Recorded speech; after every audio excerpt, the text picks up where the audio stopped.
ಚಿತ್ರದುರ್ಗ ತಾಲೂಕಿನ ಗುಡ್ಡದ ರಂಗವನಹಳ್ಳಿ ಬಳಿ ಆ ಕಾರು ಅಪಘಾತದಿಂದ ಗಾಯಗೊಂಡು ನರಳುತ್ತಿದ್ದ ನವಿಲಿಗೆ ದಾರಿ ಹೋಕರು ಚಿಕಿತ್ಸೆ ಕೊಡಿಸಿ ಅರಣ್ಯ ಇಲಾಖೆ ಅಧಿಕಾರಿಗಳಿಗೆ ಹಸ್ತಾಂತರಿಸಿದ್ದಾರೆ.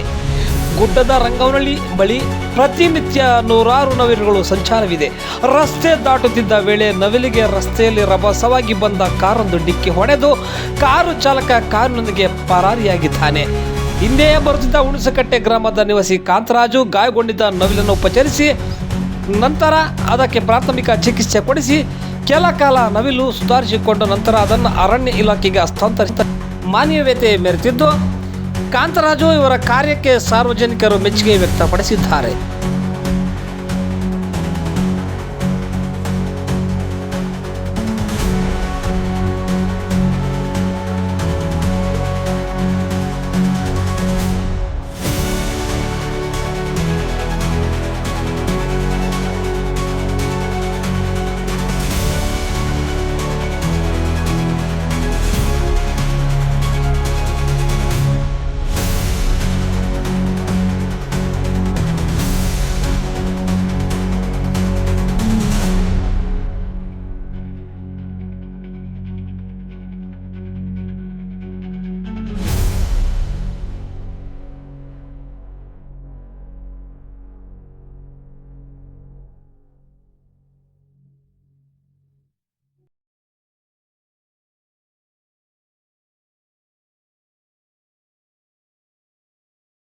ನಾವು ಚಿತ್ರದುರ್ಗಕ್ಕೆ ಬೈಕ್ನ ಬರ್ತಾ ಇದ್ವಿ ಮೂವರು. ಬರ್ಬೇಕಾದ್ರೆ ಒಬ್ಬ ಕಾರ್ನೇನು ಈ ರಾಷ್ಟ್ರೀಯ ಪಕ್ಷಿ ನವಿಲನ್ನ ಹೊಡ್ಕೊಂಡು ನಿಲ್ಲಿಸ್ದಂಗೆ ಅದೇ ಹೋದ.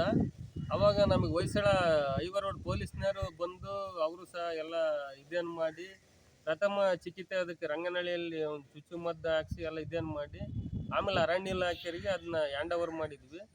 ಮಾಡಿ ನಾವು ಹುಣಸೆಕಟ್ಟೆ ಕಾಂತರಾಜ್ ಅಂತೇಳಿ